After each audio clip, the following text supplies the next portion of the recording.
You may be seated.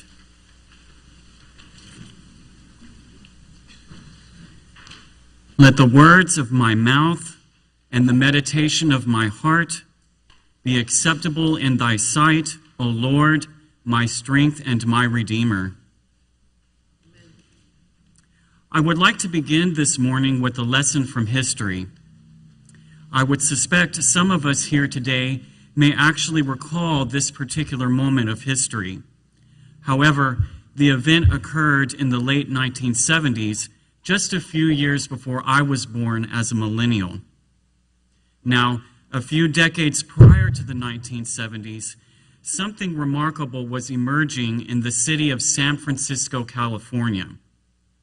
During the 1950s, the 1960s, and certainly well into the 1970s, San Francisco began to attract thousands upon thousands of individuals who were lesbian, gay, bisexual, transgender, and queer.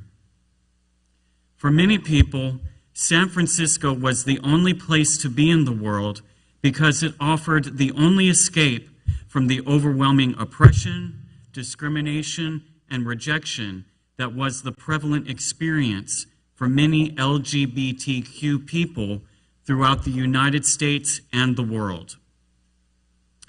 LGBTQ people who were ostracized in their families, their religious communities, and sometimes their entire hometowns would flock to San Francisco, and for many, it was the first time they had ever experienced any sort of acceptance as a human being.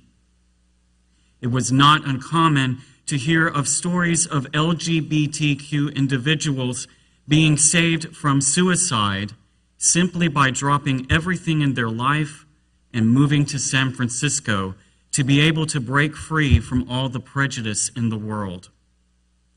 And as countless numbers of LGBTQ people kept moving to San Francisco in droves, something that would have been unthinkable in previous moments of American history occurred by the late 1970s. That something was the election of an openly gay man to a city council seat on the San Francisco Board of Supervisors. And for those of you who know who I'm talking about, you will know that the individual in question was Harvey Milk. Now, I want to share this brief historical lesson about Harvey Milk and the emergence of the LGBTQ community in San Francisco and the movement that began there, because there is an element that connects to our biblical texts this morning. You see, for LGBTQ people in the 1970s, Harvey Milk's election served as a symbol of hope in the midst of tremendous despair. Being a true visionary himself, Mark was keenly aware of this reality, and during his brief time as an elected official in the late 1970s, just before he was assassinated, he gave a speech that many know today as the Hope Speech. And I would like to quote some portions of that speech this morning. Quote, "I can't forget the looks on the faces of the people who've lost hope. Be they gay, be they seniors, be they blacks looking for an almost impossible job, be they Latinos trying to explain their problems and aspirations in a tongue that's foreign to them, and the young gay people who are coming out.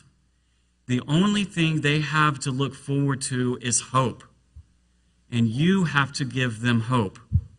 Hope for a better world, hope for a better tomorrow, hope for a better place when the pressures at home are too great, hope that all will be all right.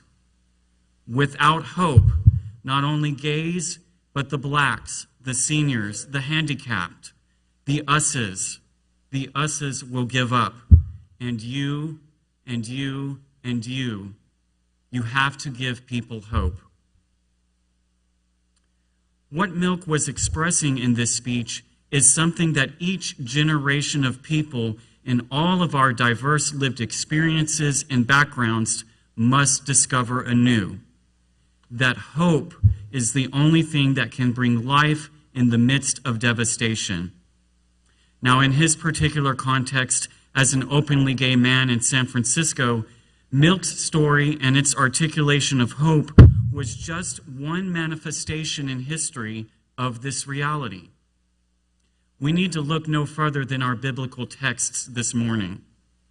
In our Hebrew Bible lesson, we read of the prophet Ezekiel receiving the vision of the valley of dry bones, in which he is commanded by the sacred to speak life to his own community of people, the exiled Jews in ancient Babylon, who have had their entire nation destroyed.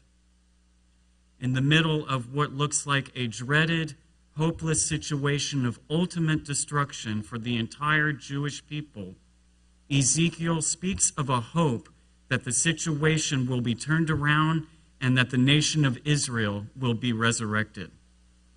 Now, it's interesting to consider that this event in the book of Ezekiel is recorded at least 500 years before our deeply familiar gospel text this morning, which is the resurrection of Lazarus by Jesus. You see, these events in history are cyclical. We can see them over and over again. Now, in our gospel lesson, Jesus speaks life to Lazarus, and not only does he bring Lazarus back to life in his physical body in this passage, but this action of Jesus brings hope to an entire community of people. Listen to the last sentence of our gospel text this morning once again. Many of the Jews, therefore, believed in him. This was about an entire community of people.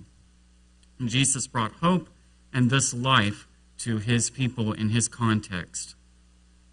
As Christians, we are at once given a priceless gift and a responsibility. That gift is a hope which we experience through the life and resurrection of Jesus Christ. And it is this same gift which is also our responsibility to speak of this hope to our own context today.